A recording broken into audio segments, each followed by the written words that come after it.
బాగలేడని చెప్తున్నారు. అదొకటి. శ్రీనివాస్, ఇంకొకటి ఏదైతే మొన్న రాజశేఖర్ రెడ్డికి సంబంధించిన కార్యక్రమం నేపథ్యంలో జగన్ రావడం జరిగినట్టుగా తెలుస్తుంది. అట్లాగే షర్మిల కంటే ముందే అక్కడికి ఎప్పుడు కూడా స్టే చేయలేదు. మనం కూడా చాలాసార్లు మాట్లాడుకున్నాం పులివెందుల్లో. జగన్మోహన్ రెడ్డి స్టే చేయడానికి కారణం ఏంటి? అదేవిధంగా షర్మిల కంటే ముందే వచ్చి ఆ నివాసాన్ని ఆక్యుపై చేయడానికి కారణం ఏంటి? అసలు ఏం జరిగింది ఆ కుటుంబం సంబంధించి? పవన్, ఇప్పుడు వీళ్ళిద్దరూ అన్నా చెల్లెల మధ్య గత 4 ఏళ్లుగా విభేదాలు కొనసాగుతున్నాయి. ఇటీవల విజయమ్మ 2-3 సార్లు ప్రయత్నం చేసినా కూడా వాళ్ళు కలుసుకునే విధంగా లేరు.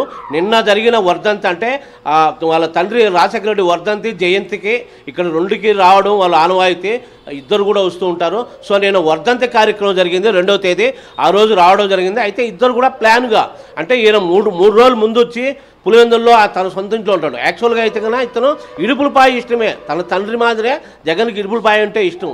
కేవలం షర్మిల వస్తుంది, నేను కనిపించకూడదు, అందులో వస్తే ఒకే ఇంట్లో ఒకే ఆవరణంలో ఉండాలా అని ప్లానుగా 3 రోజుల ముందు పులివెందులకు రావడం జరిగింది. పులివెందుల్లో అక్కడ ప్రజా దర్బార్ నిర్వహించి అక్కడే ఉండి ఆ తర్వాత అర్లీ మార్నింగ్ ఎప్పుడైనా కూడా 9 పైన వచ్చేవాడు. ఆ 2వ తేదీ ఏదైతే ఉందో అర్లీ మార్నింగ్ వచ్చి 7కే అతని నివాళులు అర్పించి ప్రత్యేక ప్రార్థన చేసి వెళ్ళిపోవడం జరిగింది.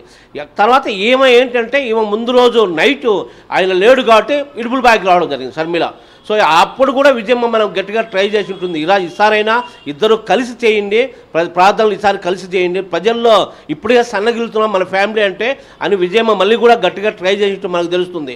అయితే మాత్రం ఇద్దరు ససేమిరా అన్నారు. ఆ రోజు నైట్ 2వ తేదీ నైట్ ఇడుపులపాయలో బస్సు చేయడం జరిగింది, ఆయన పులివెందులో బస్సు చేయడం జరిగింది. సో ఈ విధంగా విభేదాలు అయితే కంటిన్యూ అవుతున్నాయి. Pavan, right, thank you Srinivas, thanks for the updates. ఇంకా ఇదే అంశానికి సంబంధించి మనతో చర్చలో పాల్గొంటున్నారు రాజకీయ విశ్లేషకులు, సీనియర్ అడ్వకేట్ ముప్పళ్ళ సుబ్బారావు గారు కూడా లైవ్లో సిద్ధంగా ఉన్నారు.